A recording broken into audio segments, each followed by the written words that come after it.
कक्षा 9वीं चैप्टर 2 लहासा की ओर पाठ का परिचय। दिए गए वृत्तांत में राहुल संस्कृत ने अपनी पहली तिब्बत यात्रा का एक महत्वपूर्ण अंश प्रस्तुत किया है। सन 1929 से 1930 में लेखक नेपाल के रास्ते तिब्बत गया था। उस समय चीन और भारत में सीमा विवाद चल रहा था, जिसके चलते भारतीयों का तिब्बत जाना वर्जित था। लेखक को वहां पहुंचने के लिए भिखारी बनने का नाटक करना पड़ा। इस यात्रा वृत्तांत में उन्होंने तिब्बती समाज के बारे में जानकारी तो दी ही, साथ ही उन्होंने राजधानी लहासा की ओर जाने वाले खतरनाक रास्तों का बखान बहुत ही रोमांचकारी ढंग से किया है। लेखक अपनी तिब्बत यात्रा का वर्णन करते हुए बताता है कि तिब्बत जाने के लिए लेखक नेपाल के जिस रास्ते का उपयोग समझता था, उसी रास्ते में हमारे देश की वस्तुएं तिब्बत जाया करती थी। सारे रास्ते में पुराने किले थे, जहां चीनी फौजी डेरा डाले हुए थे। तिब्बती में रूढ़िवादिता का नैपो-निशान नहीं था। वहां जाति पाति छुआछूत नहीं है। वहां की महिलाएं पर्दा नहीं करती। वहां के लोग बहुत मददगार होते हैं। अपने हो अथवा अपरिचित, वह सभी की सहायता करते हैं।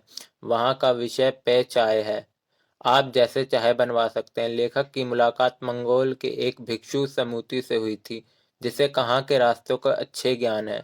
चूंकि वो भिखारी के भेष में थे, फिर भी उन्हें ठहरने की अच्छी और सुलभ जगह मिल गई थी।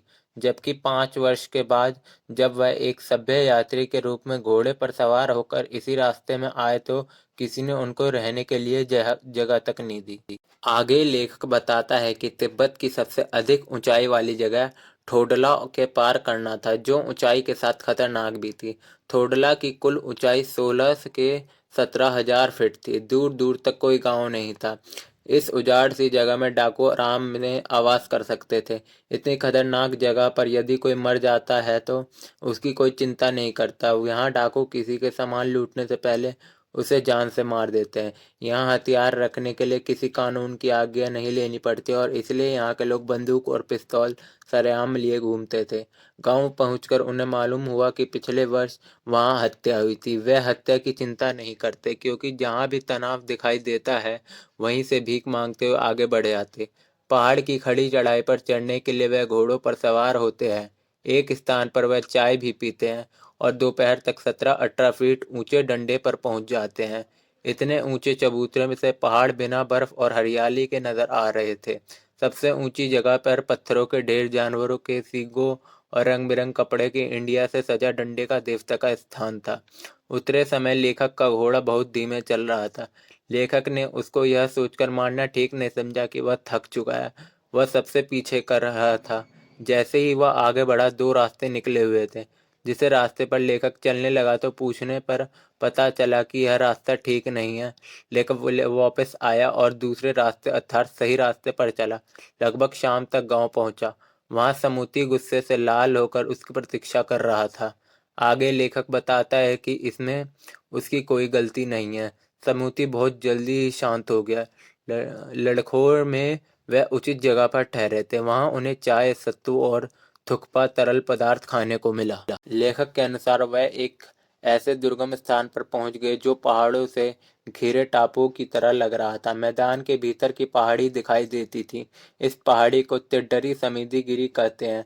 गांव में समूते के बहुत अधिक याजमान हैं। वह उन्हें कपड़े के गंडे बनाकर देते हैं। वह अपने याजमानों के पास जाना चाहते थे।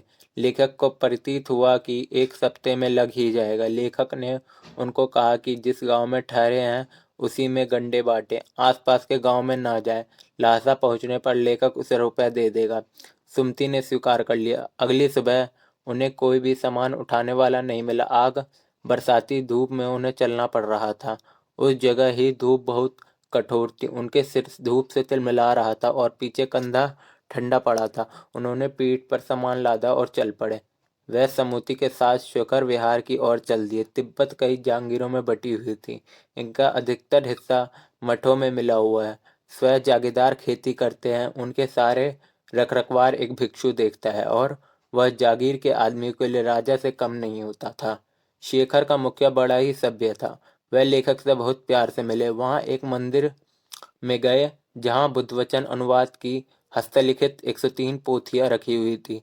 लेखक का आसानी वहां पुस्तकों को पढ़ने लगा और समूति अपने याचनाओं में मिलने चला गया। समूति दूसरे दिन आ गए और दोपहर तक लौट आए। फिर उन्होंने अपना अपना सामान लौटाया और भिक्षु नमस्ते विदाई देकर चल पड़े। तो दोस्तों, इस कहानी में ये बताया गया है कि लेखक ने कैसे अपनी तिब्बत यात्रा का वर्णन किया है। वो जब तिब्बत यात्रा में गए तो उन्हें बहुत सी मुश्किलों का सामना करना पड़ा, अलग अलग जगह पे रुकना पड़ा, कैसे उनकी दिक्कत हुई, जो भी अब मैंने आपको समझा दिया। आगे और ही ऐसे वीडियो देखने के लिए मेरे चैनल को लाइक करें, सब्सक्राइब करें और शेयर करें।